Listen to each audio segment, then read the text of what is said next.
I may have gone a little far. I was just trying to put some new cool wheels on the car and ended up having to take everything apart. And found out that I actually took apart more than I needed to. What's up, crew? Welcome to another video. My name is John Connie, aka Big Man Syndrome, and I got extended wheel studs on the Evo.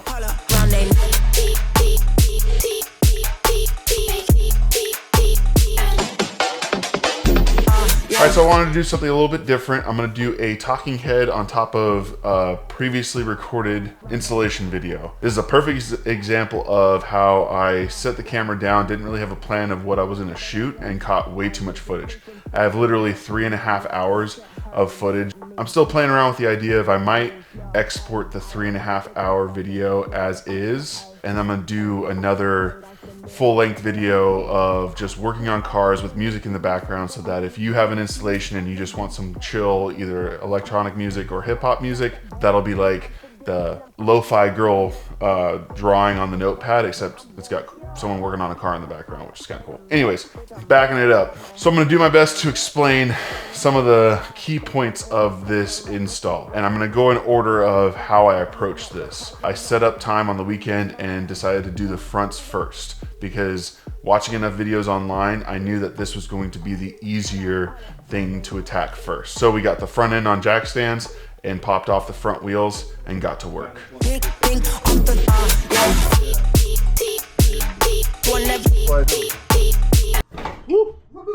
Alright, well, we're gonna act like we know what we're doing. Dropped it really hard. You know, let's talk about some asphalt before dropping it on jack stands. Use that asphalt right now.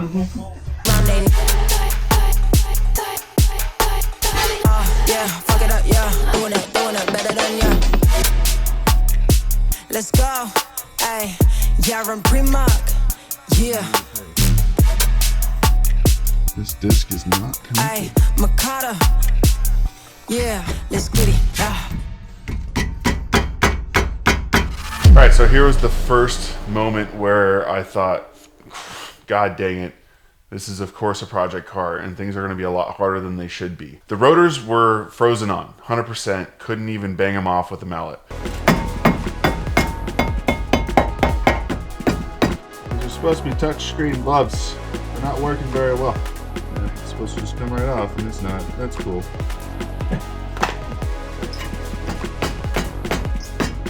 Look at me. Am I?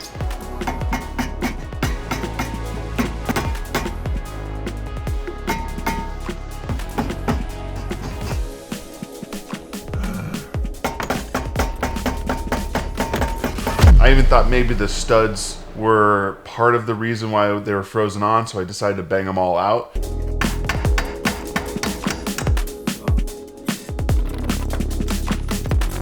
Stud number one. Break this away. It's so easy. There should be a spot that you can go all the way out. So giving me a vote of confidence for the longer ones going easily. Now, they will not come all the way out unless you take the rotors off the front hubs. There's just not enough wiggle room for the stud to get all the way out. Couple more bangs, couple more tries. Finally just went from the back end of it and slammed it with my dead blow.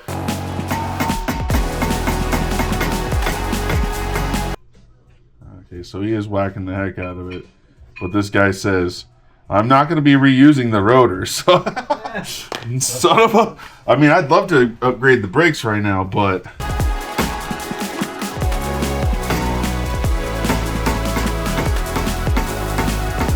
Your brake rotors. We may soon find out.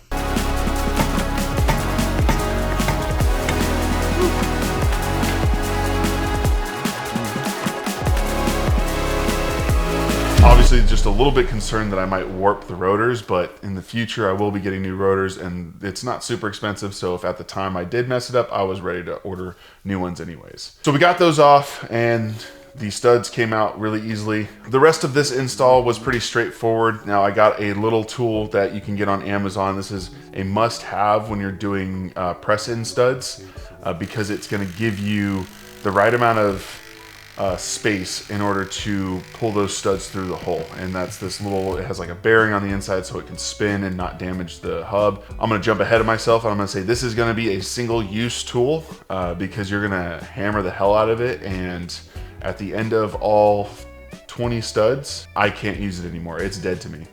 Even on the last few studs, or probably actually the whole rear end, I had to use another washer to give it a little bit less friction. So this tool is a must.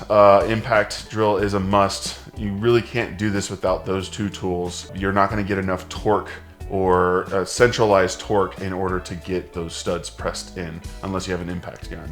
You could do without the specialty tool that I mentioned. To me, it just makes the most sense to use something that has the shape that the lug is going to seat into, whether that's a rounded or a conical, and then that frictionless other side is just, it's a must. I feel like it's just one of those tools that you can spend a little bit of money on. I'm pretty sure it was under $100 and save you a lot of headache. Once we got all of the studs in, the one note that I'll make right now is, you know, take your time and don't rush getting the caliper back on or the rotor. Make sure that every stud is perfectly seated, not just about. It was really hard to get my head in there and to really check to make sure that they were all seated. But when I went to put the rotor on the passenger side, it didn't go on cleanly, and I kind of pressed it into place, which I don't think I affected any of the threads of the ARP studs. It didn't feel good.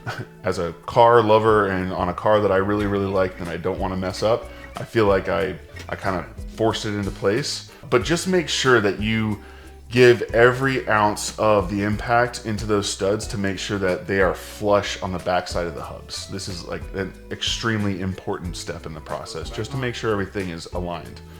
And when you put the rotor back on before the caliper, probably put at least one lug on just to keep the rotor in place while you reattach the caliper. I definitely got a piece of the caliper dug into the rotor. I didn't scratch or do anything bad to the rotor, but it's bad practice. And then two, make sure that you compress the brake pads. Push those pistons in if you can with your hands. If not, there's tools that are available to do this for you.